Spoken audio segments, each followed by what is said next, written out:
And Mayor, you're live. Next item is AM number 22-113, adoption of a resolution for the comprehensive public safety ballot measure. Council President, is there a motion to move this item? So moved. Second. It's been moved and seconded. I will read the resolution into the record. Resolution number 1560, a resolution of the City Council of the City of Redmond, Washington, providing for the submission to the qualified electors of the city at November 8th, 2022 election of a proposed authorizing an increase in the regular property tax levy in excess of the increase otherwise allowed under Chapter 84.55 RCW for public safety purposes, providing for an increase of 0.366 per 1,000 of assessed valuation for a total levy rate of 1.36 per 1,000 of assessed valuation to be collected in 2023, providing for the increases in the annual levy amount to be collected in each of the 5 succeeding calendar years 2024 to 2028 equal to 5%, providing that the dollar amount of the 2028 levy be used to compute the maximum levy amount that may be imposed and collected in years after 2028, requesting that the Director of King County Elections place the proposition on the November 8th, 2022 election and fixing the time when the same shall become effective. We have a all-star panel at the front of the room. We have Melissa Files, Chief Operating Officer, who will be answering questions on this item, as well as Finance Director Chip Corder, and also both of our chiefs, Fire Chief Adrian Shepard and Police Chief Darrell Lowe. So with that, we can have them discuss, or we can have discuss of the council questions and or amendments as you see fit. So should I go first? Council COO Files, would you like to speak on this item? Thank you, and good evening, Council. So we are here to answer questions about the potential public safety levy. The ordinance before you tonight reflects option 2 that we talked about on July the 12th, just a little while ago. The first ordinance that you saw was different, so I just wanted to point that out, that in your packet it reflects option 2 from the July 12th study session. Other than that, we are happy to answer any questions that you might have. All right, thank you so much. Any questions? Councilmember Anderson. I have a proposed amendment if we're just going to jump into it. Thank you. And this was sent out to the council beforehand. So one of the things that I was not tracking with when it came to the public safety levy was the timeline for the levy, since I thought that our option 1 was a 6-year levy.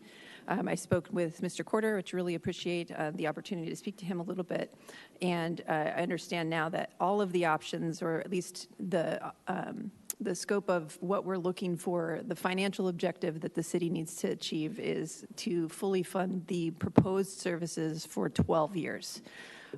My understanding was this was originally being proposed as a 6-year levy, which would allow us to have a lower starting rate and then revisit that after the cliff. The reason I like the 6-year levy is because it adds accountability. You'll hear me talk a little bit about accountability all night. Parts of the comprehensive public safety levy include new ways that we can hold the public safety team accountable. I really appreciate that opportunity to think about that in that way. And ultimately, what I would like to propose is an amendment that will add accountability to a permanent levy, and that would be, as proposed, the amendment would read, I move to add a new Section 5 and renumber accordingly as follows. Section 5, review.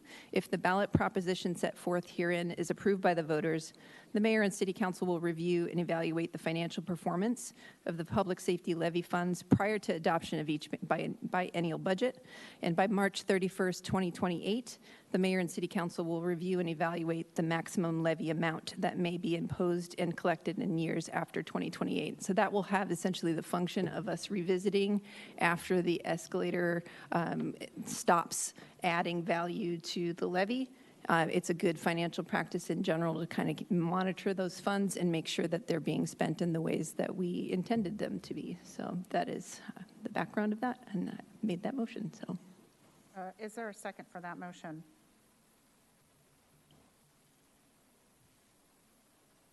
Ms. Anderson has made a motion to add a Section 5 accountability to this levy. Is there a second?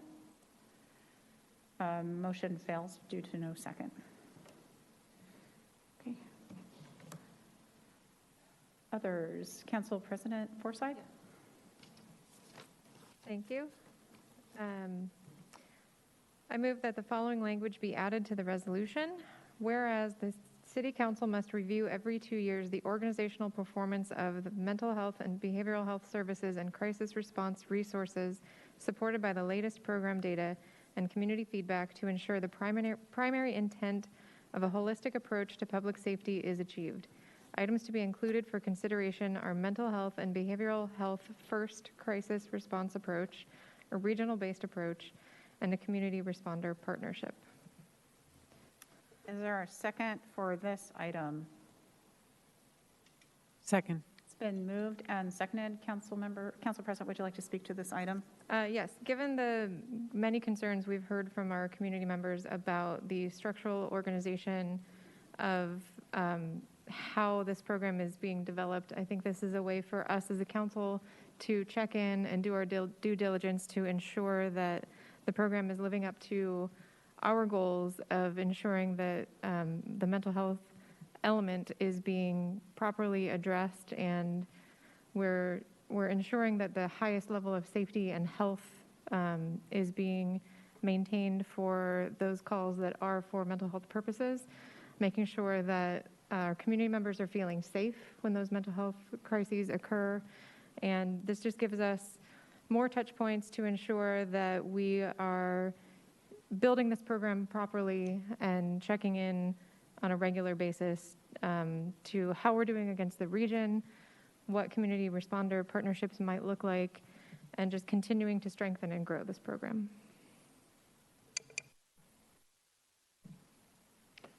Councilmember Fields. So I can't remember the procedure. If I have a question for Councilmember Forsythe, is that to Councilmember Forsythe through the chair? Sure. Why don't you just ask the question and then we'll know it's directed at Councilmember Forsythe. Perfect. So in effect, your amendment, the way I hear it, is that there's something in this that we don't trust. And in order to have good governance, we're going to legislate ourselves to have good governance. And the reason I put it that way is because I would hope that any new program we would review on a continuous basis, even annually, and that we would get, as we typically get from staff, reports on progress that we're making. So what I'm concerned about is that I feel like this amendment expresses doubt about the levy language, and we're trying to mitigate that by doing what we should be doing anyway, and we're just putting a rule on ourselves that says we got to do what we should already be doing. Did I capture that correctly? I believe that is mostly a fair comment. To me, this is the bit of language that I need to ensure for myself and for those community members that I've had extensive conversations with, that we will continue to regularly check in and make sure that housing the mental health element under the police department is the right home for this. We've heard many different approaches. There are many different regional approaches. We have heard which program this is going to be modeled after, and I've heard very clearly from our community that this may not be the approach that our community wants, so this just provides us with that safety net to ensure that we are checking in and connecting with our community and connecting with our staff and connecting with the data and the actual experience that we're seeing through this program, and making sure that it is functioning to the highest level that we can make it function. And Council Member, I guess I would add to that, because Council President Forsythe brought this to my attention, that she was interested in this, and our intent has been, and as you have seen, we have been reporting out on Thrive probably quarterly, I think is correct, and we'll continue to do so. And we do know there's a high interest in this subject, and so I think it's important for us to make sure that the public knows. I think by adding this, it just confirms that we are aware that there is interest in seeing how this develops, and we'll make sure, not just, I would say, it will be more than 2 years. It will be sooner than that, because we will be coming forward to the council to give information if this were to get put on the ballot and if it were to pass, what things are looking like, to report out to you the progress of that. But I don't see it as personally, I don't see it as a question of trust. I see it as a confirmation that we've heard this from the community and we're ensuring that this will happen. My personal opinion. Councilmember Carson? Well, thank you. I was just going to say that if this didn't come back to council on at least a half-yearly, probably a quarterly basis, I would be completely stunned and would be asking for those updates more often, because there is a high level of interest. There is a high level of interest in the Thrive program generally and the outcomes that we expect from that program. And so as it is obviously extended, if this levy were to be put on the ballot and passed, then I would fully expect those kinds of reports to be much more frequent than every 2 years. And it would not be in council's best interest nor the mayor's to basically let it go that long without a check-in between the branches. So yeah, I don't know that I'm unlikely to support the amendment, just because I think it's not the goal we should be going for. Councilmember Anderson? Thank you, and I appreciate the sentiment of this. It was exactly the same sentiment behind the proposal I had, but didn't get a second. The recitals in a resolution have no enforceability, as far as I understand, and looking at Mr. Haney. And I don't know that this will achieve the goal that you desire.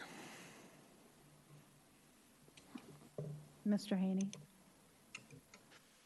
Recitals are statements of intent. They do not bind, they are not binding provisions, so, but they are statements of intent. Councilmember Stewart? Thank you. I have 2 comments. The first is that even if a listener watching our meeting tonight spoke English as a first language, they're likely an adult who's not an auditory learner. So can we have this paragraph displayed on the screen for the public? We'll have someone work on I that. have it on my email here. Is it okay if I just share? I've opened my email and found it from council. I have it on email as well, so I Okay. will share. Thanks. I have a second. There we go. I got it. Oh, there it is. Awesome. I'll just wait a couple seconds in case the public would like to read it. I can read it out loud again as well. Whereas the City Council must review every 2 years the organizational performance of the mental and behavioral health services and crisis response resources supported by the latest program data and community feedback to ensure the primary intent of a holistic approach to public safety is achieved. Items to be included for consideration are a mental and behavioral health first crisis response approach, a regional-based approach, and a community responder partnership. Thanks so much. Thanks for making that happen. My second comment is kind of in alignment, Council President Forsyth, with your intent here. Earlier today at our Public Safety and Human Services meeting, we took another look at the functional plan for police, and Council asked Chief Lowe to go back and integrate some of the intent that is offered here around I have heard him articulate his vision for what that new future will look like in our community, and we asked him to put it in there. So that is a plan that we expect as a council to see come back before we move it along too. Chief, is there anything that you would like to say in response to this motion?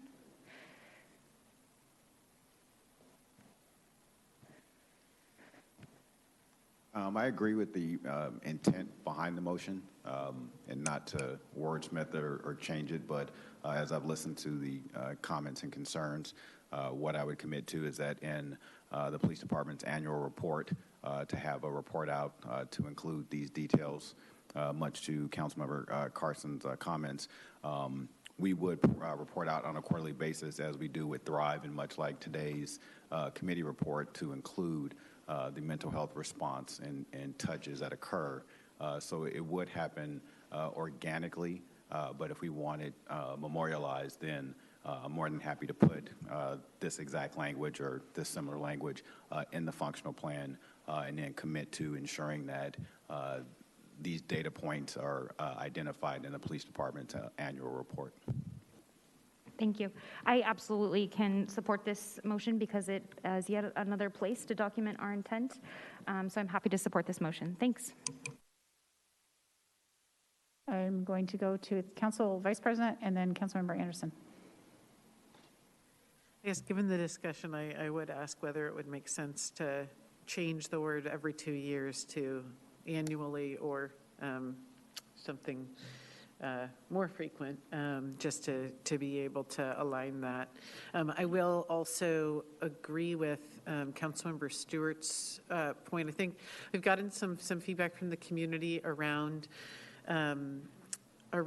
the actual implementation of the proposed levy dollars. And one of the things that's been a big part of our discussions thus far is adding flexibility in terms of being able to look at both for the mental health positions, how we actually structure that program and making sure that we do it in a way that that responds to the need in our community and that addresses some of the concerns that people have of having that connection with the police, as well as the looking at the pieces around uniformed versus non-uniformed officers of the other positions that are looked at. And I think that looking at our police functional plan and being clear about how the vision we're setting in this resolution aligns with what shows up in our actual functional plan will be where we can make that match for our community. So I think probably this tonight for me is about getting the funding for us to be able to do some really exciting things in terms of leading on being able to provide for public safety for our community, and then look forward to revisiting our discussion on the police functional plan to make sure that it matches with the vision that we're going to hopefully put on the ballot tonight. Thanks. Councilmember Anderson? I have a similar sentiment, and wrote this one down respectfully. We are designing the use of money that does not exist yet, and budgeting and operational plans are the proper tool for doing so. We've been really spending 7 months sort of questioning the intentions of leadership on our public safety side, and I do want to say thank you for suffering through that with us and working through the elements of the plan. I think it is well worn at this point that we know that this is going in a direction of sort of more positive improvements for public safety for all members of the community. And I'm sort of looking forward to talking about the money, since that's why we're here tonight. So thank you. All right, thank you. Councilmember Fields? So yeah, I would agree with the intent of the amendment. However, I will not support the amendment.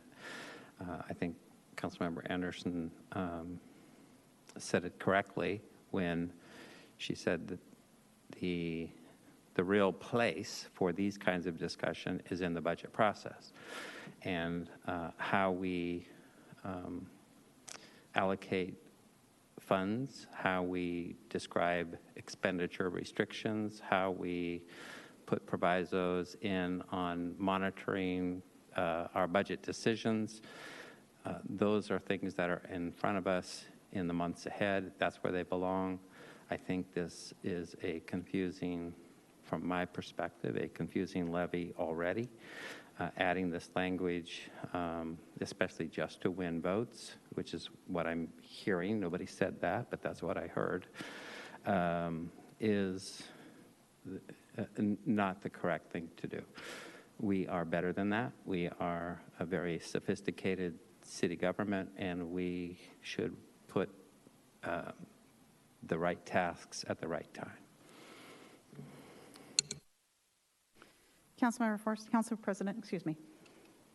Thank you.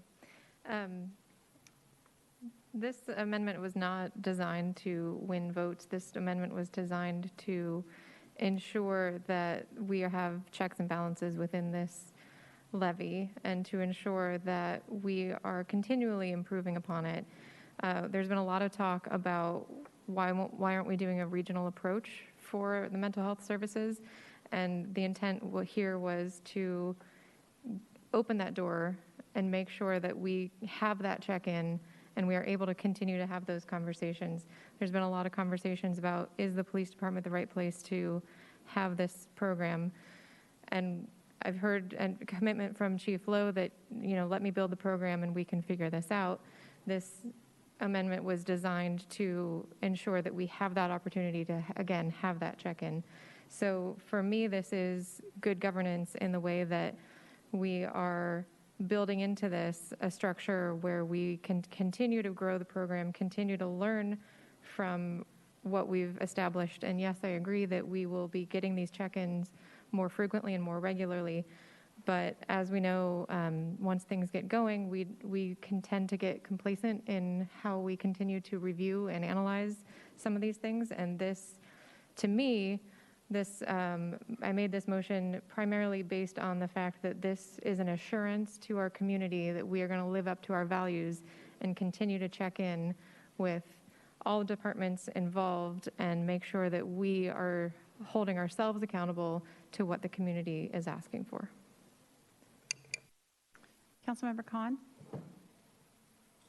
Thank you. And I, I appreciate the motion on the table and the amendment for this discussion. I know a number of us on council, and obviously I think staff and the community have been hearing from the community on kind of what's the best direction, where are we headed with our mental and behavioral health services and our crisis response. Obviously the questions about where is it going to be housed, how would it transition out of one department, and how easy would it be to make that shift if we decide that it needs to shift later on. Usually that type of change tends to be a lot more difficult than where something is housed to begin with.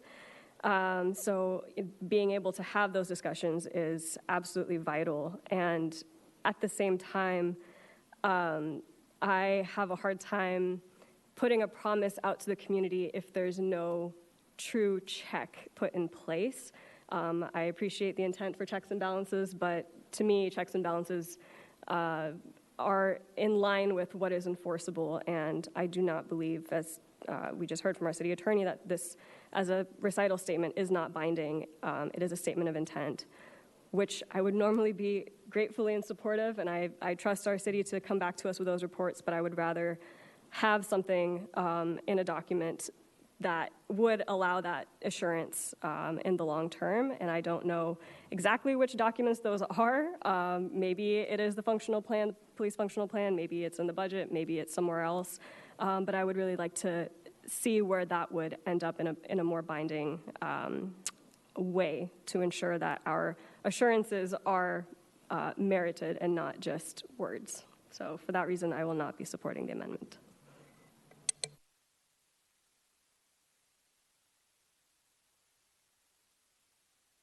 Any other comment or questions on this amendment? Okay, seeing none, this is a roll call vote, starting with Council President Forsyth. Aye. No. No. Aye. Aye. No. And that fails 3-4. Other questions or discussion? Councilmember Anderson, sorry. Thank you. I would like to make a motion to raise the first-year levy rate to 0.38 cents per 100,000 of assessed valuation for a total levy rate of 1.38 per 1,000 of assessed valuation to be collected beginning in 2023. I would love a second just so I could explain myself, but I don't know if I'm going to get it. Second? There you go. Thank you, Mr. Carson. And seconded. I'd like to speak to the motion if I could. So Ms. Kritzer kind of previewed a little bit about this, but we are really talking about fundraising for the departments. And one thing that really struck me after several conversations with Mr. Corder, so thank you, was that we appear to be ignoring the will of the people. And there are several ombuds items that came in and saying that we should allow the voters to vote and get this past the council so that the voters can decide.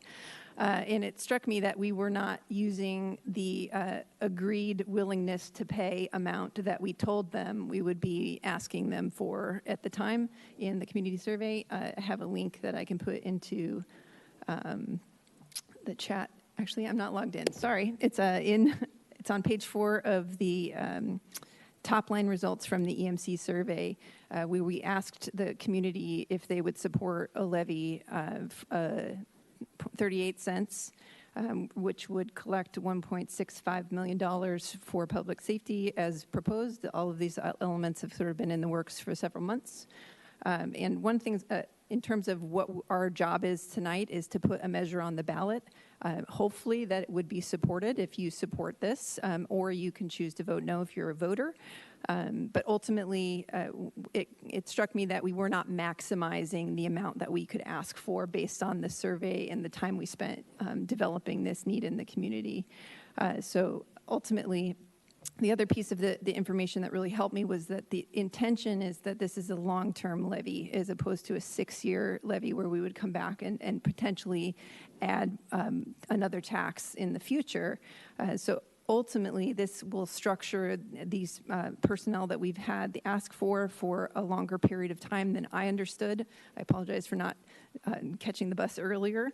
But if there's a concern about it, just note that we don't control the economy. In November, we don't know what it will be. There's no way to tell what it is, but we can hang our hats on the fact that we have data that shows 38 cents was something people were willing to pay. So it's been moved and seconded. Would someone from staff like to CO Files, would you like to share why we went out to survey for 0.38, but where we are now? Sure. So at the time we did the survey, 38 cents was being used as a test. So we contemplated from 38 cents to 42 cents to the 34 cents we landed on. But it was a test to see what the community would support. We did not have all the elements of the public safety plan worked out at that time. So as we worked out those elements and what we thought we should bring to the voters, it cost 34 cents. So that is why we didn't go to the 38 cents. So the survey that we did with community, it was just a test to see if they would support a public safety levy. Thank you. And then, but this ordinance is now written with 0.366 cents. So how did we fall on that? So the 0.366 cents was the option 2 that we talked about on the July 12th study session. It had to do with a couple of things. One was to stretch the levy out to 12 years, a permanent levy that had a CPI attached to it, or as we talked about in July, was 5%. We landed on 5% because it was predictable instead of the original resolution that had CPIW, given the where we are with CPI fluctuating and being quite high. The council had asked for some predictability in the CPI for the next 5 years. So that's how we landed on the 0.366. Okay, thanks. Just one little background. Yes, Councilmember Anderson. Just one other comment on this is that, and I appreciate the feedback on that, but seeing the rate go up a little bit, I still would really like to hear clearly why we wouldn't ask for what we know people are willing to pay, at least based on that data. And the other comment I would add is the intentions in this levy are very clear. A voter will not see more than what the explanatory statement is, most likely without looking at the resolution.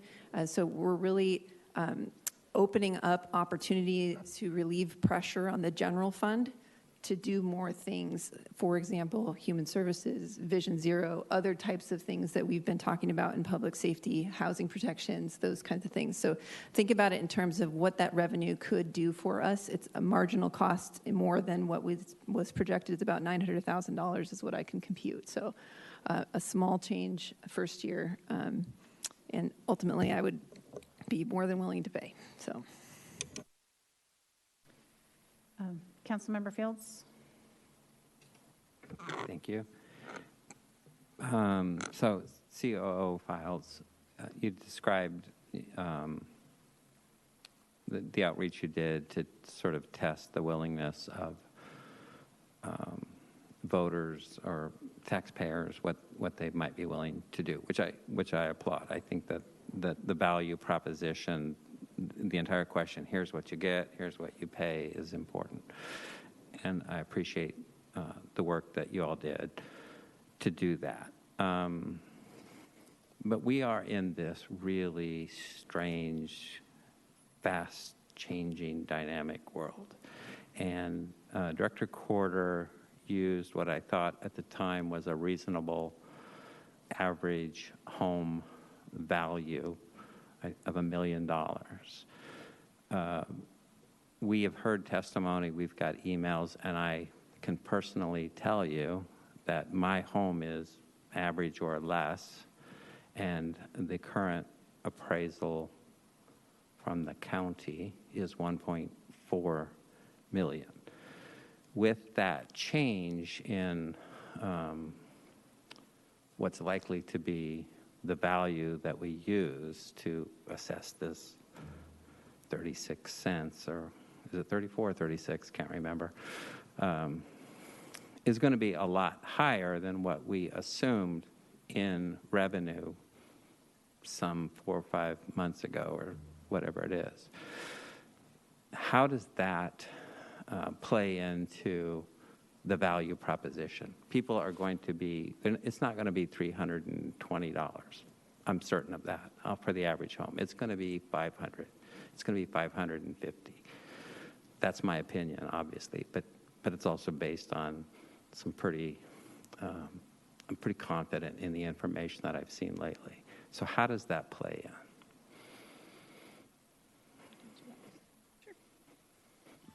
Let me take a stab at it. So keep in mind the $1 million that we talked about is the median assessed value in 2021. We used last year's assessed values for this tax year, okay? And so that's all I had. That's all I could use at the time.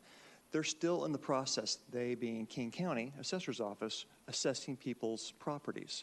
And I've heard from 3 people that I know who live in Redmond have 3 different experiences. One's in this room and experienced a 43% increase in assessed value, which I still find stunning. I've never heard of such an increase. Another person I know had a 16% increase, I just learned tonight. Another person, 31%. My point is that's 3 data points. I reached out to King County. They can't give me, I've never been able to get anything in terms of a sense of what the total assessed value increase is going to be in July. Not possible. I usually don't get it till late September at the earliest in terms of an early read. So I'm between a rock and a hard place, right?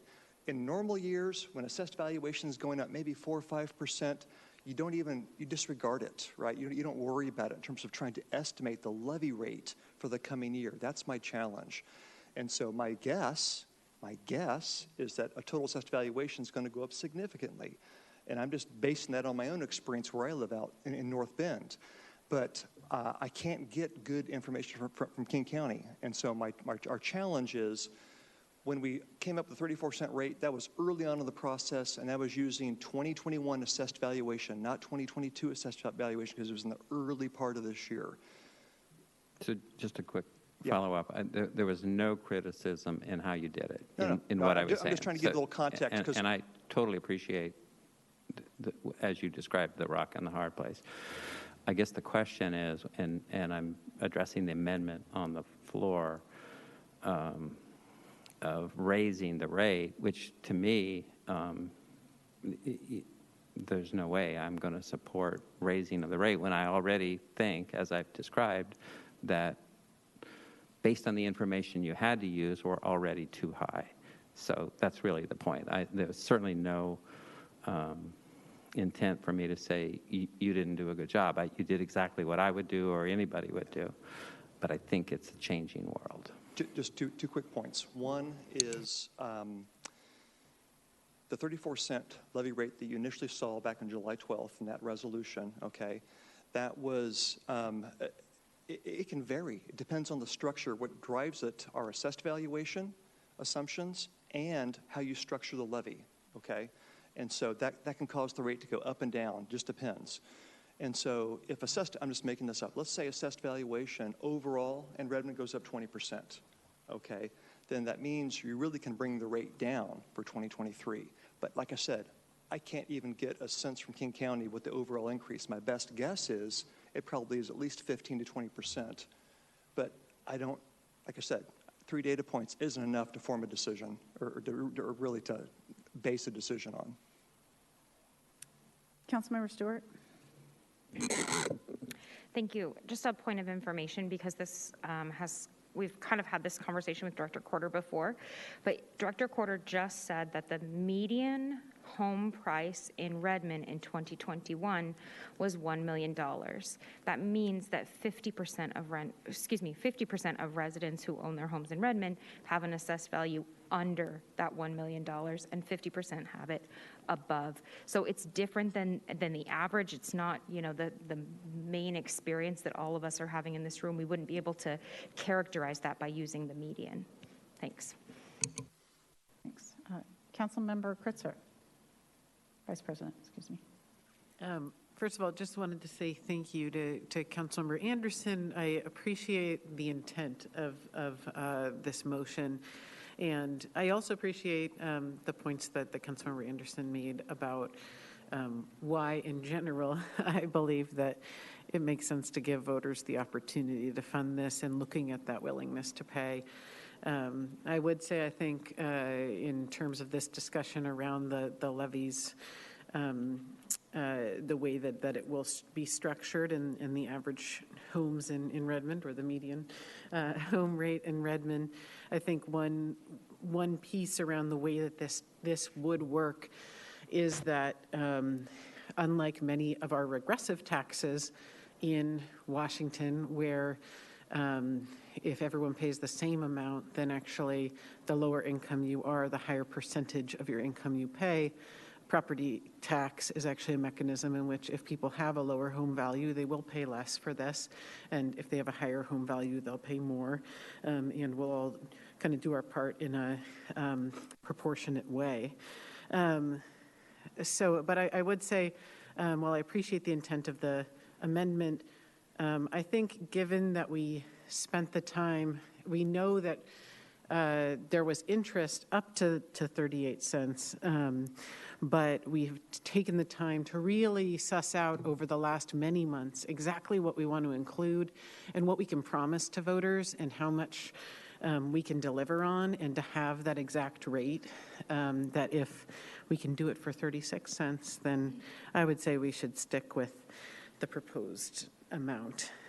Thanks. Council President. Thank you.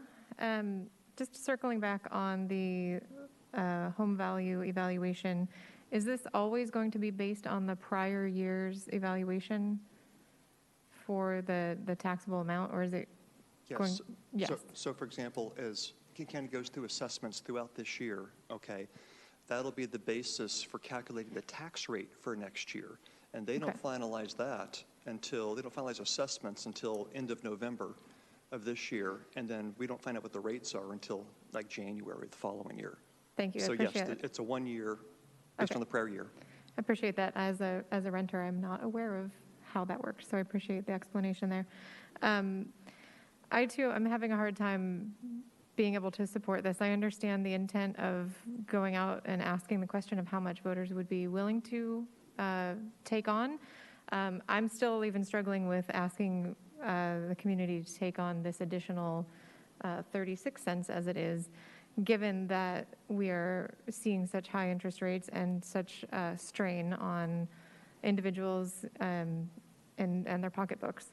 I appreciate the comments about the regressive tax structure, but as we have seen, there are ways for the uber wealthy to get around paying some of this tax, and they can go and have their homes reevaluated, get a much lower rate. We've seen reports where folks are getting their homes reevaluated and skipping out on, gaining the ability to skip out on upwards of $60,000 in taxes. So while it's one of the less regressive ways, there are still ways for folks to get around it. So I will not be supporting the amendment. I appreciate the intent behind it, but I do think that landing on the 36 cents is the more appropriate place. Any other comments on this? Seeing none, so this is to amend it to 0.38 for the first year, 38 cents. This is a roll call vote, starting with Council President Forsyth. No. No. No. No. No. Aye. And that fails 6-1. Thank you. Thank you for that discussion. So here we are. Other questions, amendments, comments, questions for the team? Councilmember Khan. Thank you. I have a question regarding kind of a comment that was brought up by Council President Forsyth regarding potential appeal of property tax, appeal of assessed home valuation done at the King County Assessor's Office. That mechanism, as I understand, rarely passes or rarely is approved. It's like a 2% approval rate. But the disproportionate applicant of appeals tends to be more skewed towards corporations or businesses and large landlords as well, too, like large corporate landlords. And that can result in, as Council President mentioned, tens of thousands, if not hundreds of thousands of dollars in decreased property tax rate. And that's, it's been outlined, I think, in the Seattle Times and Crosscut, so it's all out there for anyone interested. But I guess my question for you then, Mr. Corder, is so King County Assessor's Office, if an appeal gets approved and an individual or business, whoever, has to pay a lower rate than what was initially assessed, usually King County makes up for that loss by increasing the rates for others. Is this something that you are aware of? And if so, how would that apply in Redmond if our own property owners do manage to successfully appeal and reduce their property tax rate or, in turn, levy rate? Yeah, that's a good question. The way that works, and typically we're talking about a small number of people, though I suspect as people see their assessments, they're freaking out and going, I'm going to challenge that, right? But the bottom line is this. It's typically a very small percentage, and yes, if they're successful in the appeal and it drives down the assessed valuation, the city is still owed the levy amount that should be generated, so that whatever gets reduced then gets spread across all the other taxpayers through an increased rate. And in a subsequent year, we collect it. Okay, got it. Has that ever happened in the history of Redmond, maybe with the 2007 levy or any other rates? I don't track it, but like I said, in my experience, the number is very, very few. And so the amount that's peanut buttered across all other taxpayers it's inconsequential. Okay. It's not material. Yeah, that's something that I think moving forward I would love to kind of see is if appeals have been successful in the city of Redmond, how that maybe has affected the rate over time, if at all, and how much. If you're saying it's negligible, it'd be great to kind of know if that's I don't know the case. exactly, but I'm sure it's not even a penny. Okay. Okay? It's All right. way less than a penny. Okay, thank you so much. Yep. In regards to that, in the past, we've had the King County assessor has spoken to us, so perhaps we could follow up with him and see if he's interested in coming to speak to us again just about all that's going on. I think when did he speak to us, like late last year, I think he was trying to warn us that the assessments were going to be high, but maybe to your point, it would be interesting to kind of see what that looks like moving forward.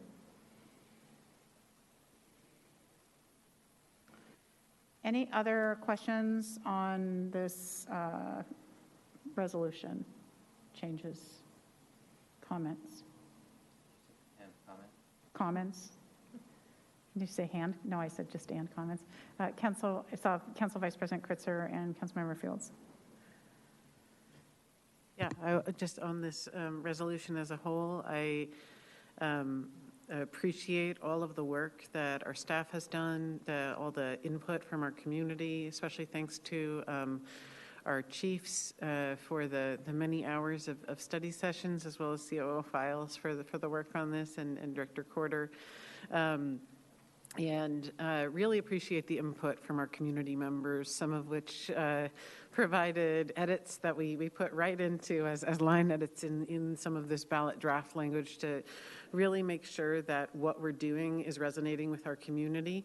I'm really excited about the opportunity with this to put it on the ballot, to give voters the opportunity, in particular, to fund some of the more innovative programs that I think we can do, especially around establishing a community response team around mental health and to provide alternative crisis intervention. As we talked about, I think the actual, once we get the funding for this, the next step of the next bunch of months will be for us all to work together to make sure that we have a good plan for how we're going to execute that, and appreciate in advance all the support from staff on doing that. Similarly, in envisioning for some of the other officers, looking at, for example, the community ambassadors idea around transit, to design what that looks like and to do it in collaboration with our community. Also really excited about the opportunity to invest further in the mobile integrated health program, which we have seen has been really effective in reducing repeat rates of 911 calls, meaning that people who are repeatedly in crisis are actually getting the support that they need to be able to have their cases managed and get to the root of the problems that are causing people to call 911.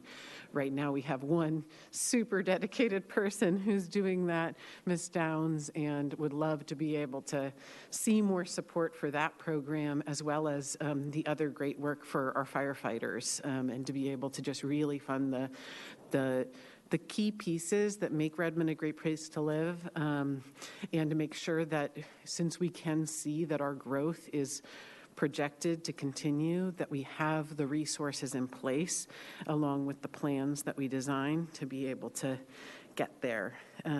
So for that reason, I will be supporting putting this levy on the ballot to give voters the opportunity to consider if they would like to fund those things. Thank you. Councilmember Fields. I want to thank both Chief Lowe and Chief Shepard. You are convincing and compelling, and the work that you plan and doing is I am full support of. I appreciate and applaud the direction of our public safety departments, and when the budget comes around, I will, with or without the levy, support most of the programs that you are proposing.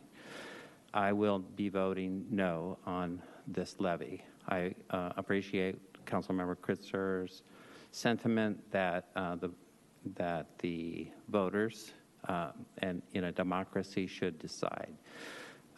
However, we have a responsibility on council to bring them something that is clear in the value proposition, and something that they can understand and with complete candor. I don't think that we've achieved that. I also, actually it was the mayor that really kind of convinced me to vote no a couple of weeks ago, when she said that when she was first on council, she was told that we would need a public levy lid lift someday. And I remember hearing that as well. What's disturbing about that is we, as a city, did not take the action. I've expressed these thoughts, and even Chief Lowe mentioned my question earlier in the committee meeting. Why didn't we address this growing need before. We have, in a very short period of time, gone from 60,000 people to 75,000 people. There should be some increased revenue in sales tax, in property tax, and during that period of time. And because public safety is our priority, there should have been a significant amount of that new revenue directed towards that. We also, I wasn't in attendance at last week's meeting, but I did watch the video, and Councilmember Khan had asked the question, what other sources of revenue could we use or could be applied? And I think, if I recall right, the mayor said that we considered other sources of revenue, and this was our best option. I don't recall having that discussion about those alternative sources of revenue as a council member, and so I think we have not done our work there either. So I regretfully will be voting no.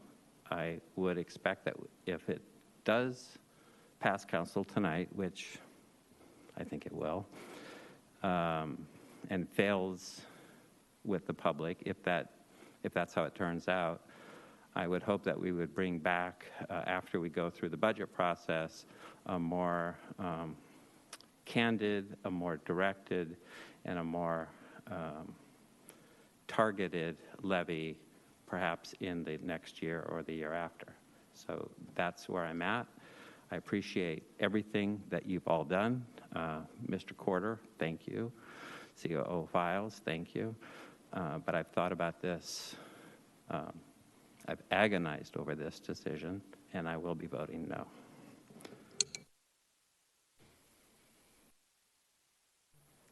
Council President. Thank you. I too have agonized over this decision.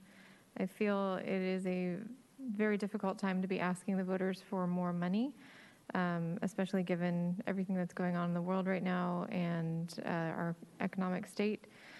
However, I cannot say that I want to make perfect the enemy of good, so I will be supporting this tonight.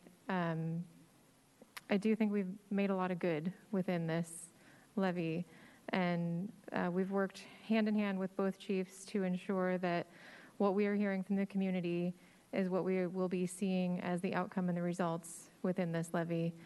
I'm going to hold you to it. You know I will. But I do think we've made a lot of headway and we've had a lot of progress.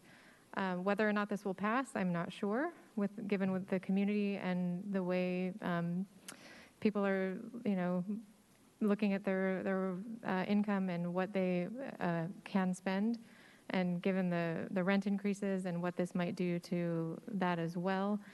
I really can't say whether or not this will pass within the community. I do appreciate the efforts that have been made to make this a more predictable outcome on the budget side, as far as people being able to actually work out that math in advance to the best of their ability, given the King County assessments.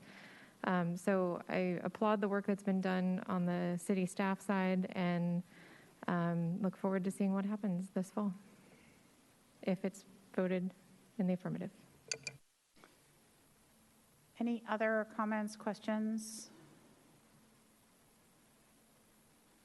All right, so let me go back and read one more time. This is a vote on the resolution number 1560, and it has not been amended this evening, to providing for the submission of the qualified electors of the city at the November 8th, 2022 election of a proposition authorizing an increase in the regulatory property tax levy in excess of the increase otherwise allowed under Chapter 84.55.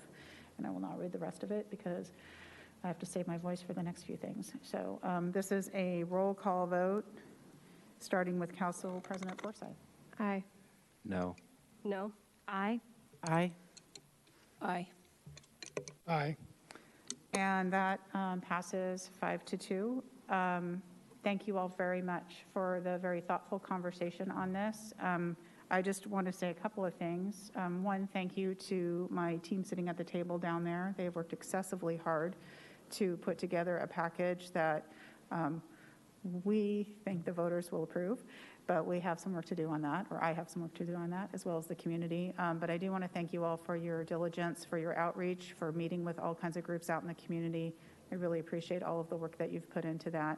And also our stakeholder members, Sounding Board, I appreciate the work that they did in helping us pull this together. I also, I do want to say there were two, not the financial amendment offered, but the first amendment that did not get a second from Councilmember Anderson and the amendment that failed from Council President Forsyth. And I'm happy to work with both of you on those ideas to make sure that we can do that work if this does pass, to make sure that you're getting the information that you need and then some. Because I think it's really important that we all stay in good lines of communication about what is coming in and how those funds are being used and how they can get best value for our community. So, but I'd want to say thank you all to the council as well for all of your questions and comments and thoughts on this. I really appreciate it. I know this is not an easy decision, so thank you. Next.